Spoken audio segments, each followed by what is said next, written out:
Welcome back, everyone. It's Charlie. The Marvels movie just came out this week. This will be my post-credit scene video. There are a whole bunch of stuff they set up, a couple different teams that we'll see pretty soon in the MCU. A couple of them people have been asking for a while. They're finally doing, so we'll break it all down.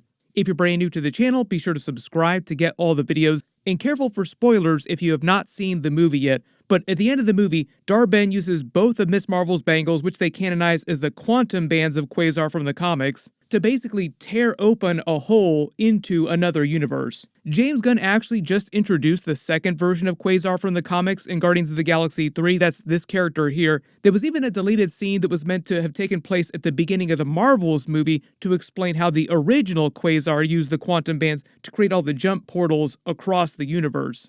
All the jump portals wind up being a big plot point during the movie. Dar-Benn basically tears open portals with the second bangle that she found on another planet to steal resources from different planets to rejuvenate the dead Kree homeworld Hala, which they had destroyed themselves in a bitter civil war that erupted after Captain Marvel killed the Kree Supreme Intelligence. That was actually a deleted scene from the first Captain Marvel movie, basically leaving the Kree homeworld a barren wasteland. So Miss Marvel, Monica Rambeau, Captain Marvel eventually do stop Dar-Benn from literally yoinking Earth's sun at the end of the movie to bring it back to the Kree homeworld, but she winds up getting the second bangle using both of the quantum bands to tear open that hole to the other universe.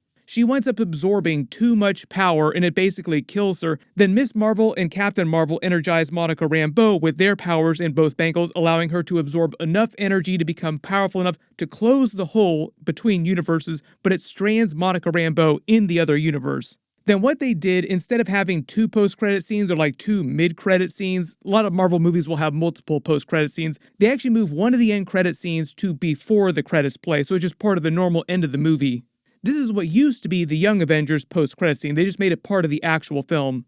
Kamala Khan, bummed that Monica Rambeau is stuck in the other universe and they don't have their little three-way Marvels team up anymore, likes the idea of being on a team so much, she even thought earlier in the movie, wrongly, that Nick Fury was testing her for a spot on the regular New Avengers team, so she swipes one of his data pads that has all the files on superheroes all over Earth. Basically, he's been keeping tabs on all the powered individuals, all the regular human superheroes that don't have powers. Kind of the same way that Doctor Strange keeps that list of all of Earth's greatest threats, or the greatest threats to this dimension. She decides to put together a team of young superheroes, which will be the MCU version of the Young Avengers, kind of combined with the comic book version of the Champions.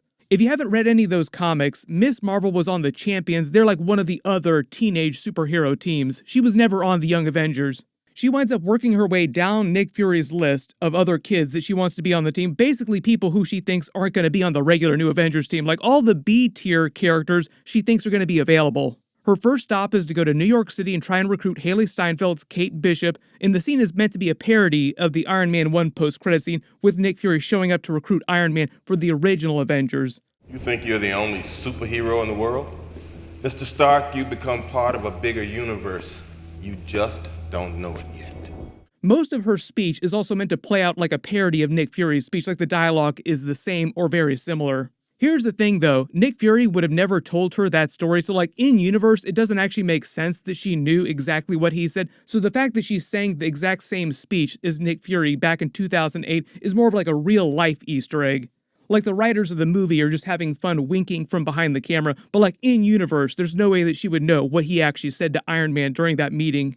Notice Kate Bishop is wearing her newer suit. She's coming back from a night of superheroing. Pizza Dog also makes a cameo in the scene too, with another pizza reference. She also jokes to Kamala Khan that she's not a teenager, like, I'm in my 20s, what are you talking about, teenage superhero team? She's almost old enough to be a full Avenger. There was a lot of jokes about this in real life about Hailee Steinfeld becoming part of the Avengers. People thought that she was too young, when in reality she's in her mid-20s and she's almost the age that some of the original Avengers actors were when they did the first Avengers movie.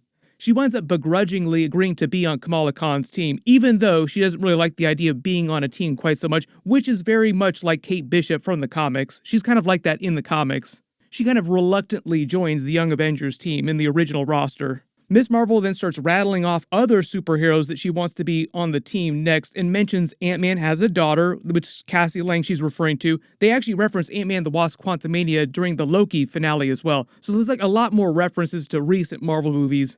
Basically, the original comic book Young Avengers team was Kate Bishop, Cassie Lang, Billy and Tommy is Wiccan and Speed. We'll actually see them come back into the MCU in adult form really soon. Billy first, he'll be played by Joe Locke during Agatha Darkhold Diaries, then Tommy's coming back in like another spin-off series, I believe. Hulkling was on the original comic book team, but I believe they'll swap him for Scar, son of Hulk, which they introduced during She-Hulk. Like they need a Hulk on the team, and they already have a young Hulk now.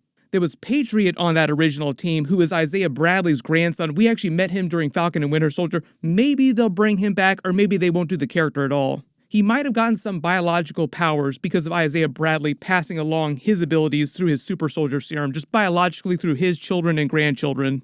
There was Iron Lad on that original team. That was the young version of Kang. They might substitute Riri Williams Ironheart for him. We'll see about that. She's also another character who's like a little bit older, kind of like Kate Bishop.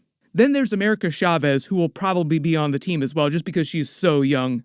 I'm not expecting them to put the younger T'Challa Black Panther on the team. I think they're saving him and they'll just age him up when they do the big Marvel reboot after Secret Wars, and he'll just make a beeline straight for the full Avengers so that Black Panther can be on the Avengers in the future. That means the Young Avengers in the MCU will start off with at least like 6 or 7 characters, and I think they want that to be similar to the original Young Avengers only being 6 characters. They'll probably just slowly grow that team the way that the original Avengers grew in size over Avengers movies. They didn't say when the team itself is going to debut, if it's going to be before Avengers 5 or during Avengers 5, but at some point they'll do some spin-off projects with the Young Avengers just by themselves. One of the very first stories that they actually debuted in was a Kang the Conqueror storyline, so it's very apropos that they're introducing the Young Avengers during this larger multiverse Kang the Conqueror Council of Kangs storyline that we're in the middle of right now. Then we have the actual mid-credit scene. This is probably the scene that most people are going to be talking about after the movie, the big X-Men scene. So Monica Rambeau wakes up in the hospital room of the X-Mansion inside the other universe next to her mother, Maria Rambeau, who in this universe also became a version of Captain Marvel instead of Carol Danvers, but she's going by the Binary name from the comics and wearing the more modernized version of Binary's costume from the original comics.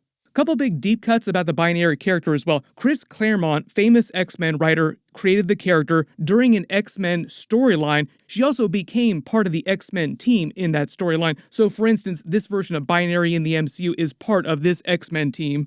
He revealed the reason why he changed Miss Marvel into Binary during that issue is because Marvel editorial wouldn't let him use the Phoenix character and he wanted to use the Phoenix. So Binary was meant to be kind of like the stand-in for her. But essentially, she's like a more powered-up version of Miss Marvel, Captain Marvel's form, like a way more powerful version of the character. Then because they're in the X-Mansion, like they're in the middle of an X-Men team, we see that Beast is treating them both, and it's Kelsey Grammer back as a version of the character. The big difference this time, though, is that it's completely motion capture. He's not wearing a Beast prosthetic suit like he was during X-Men Last Stand, because it has been a hot minute since that movie came out. He's a bit of an older gentleman now. Little bit easier for them to do a big action scene with Beast as Kelsey Grammer if they do it motion capture. Monica Rambeau has no idea what's happened, like she doesn't know who the X-Men are, so she thinks this is actually her mother, Maria Rambeau, but in this universe they explained that Maria never got married, never had children, so Monica doesn't exist in this universe. She has no idea who this woman is. She probably just thinks that it's weird that she has her mother and father's eyes, like, why do you look kind of like my mother? That's weird. And the whole idea, if it wasn't clear, this isn't meant to be like the main X-Men universe from the Fox movies. It's just meant to be a different universe where a version of the X-Men exists. Like it's not the 838 universe or anything like that.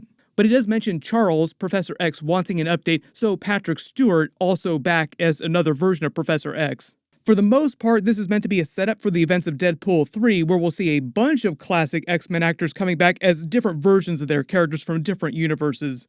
During that movie, Deadpool's supposed to search the multiverse for like the perfect version of Wolverine. It eventually comes to the realization that Hugh Jackman's version is still the perfect Wolverine. During the movie, they wind up facing a bunch of other X-Men characters from other universes. Generally just meant to be a joke, just clowning on the fact that Kevin Feige is going to recast all the X-Men actors when he does a big reboot in the next big X-Men movie in the MCU. I know there'll be a bunch of questions about what's going on with Deadpool hopping around the multiverse with Wolverine because of everything that Loki did during the Loki finale, but I don't want to get too much into that in this video just because it just came out. So I'll post a link for my Loki finale video at the end of this. Generally, I'm not expecting Monica Rambeau to come back in Deadpool 3 in some kind of cameo scene or anything like that. There might be some references to what happened here, but I think the plot of that movie will be completely different in another different universe. Then there's kind of a hidden post-credit scene over the very end of the credits, so it's more of a funny moment. It doesn't really have anything to do with the actual plot of future movies. It's meant to be a Flerken making cat sounds just in audio form over the actual end credits, and it's meant to be a reference to the Avengers Endgame end credit scenes with the banging Iron Man sounds over the credits from the first Iron Man movie.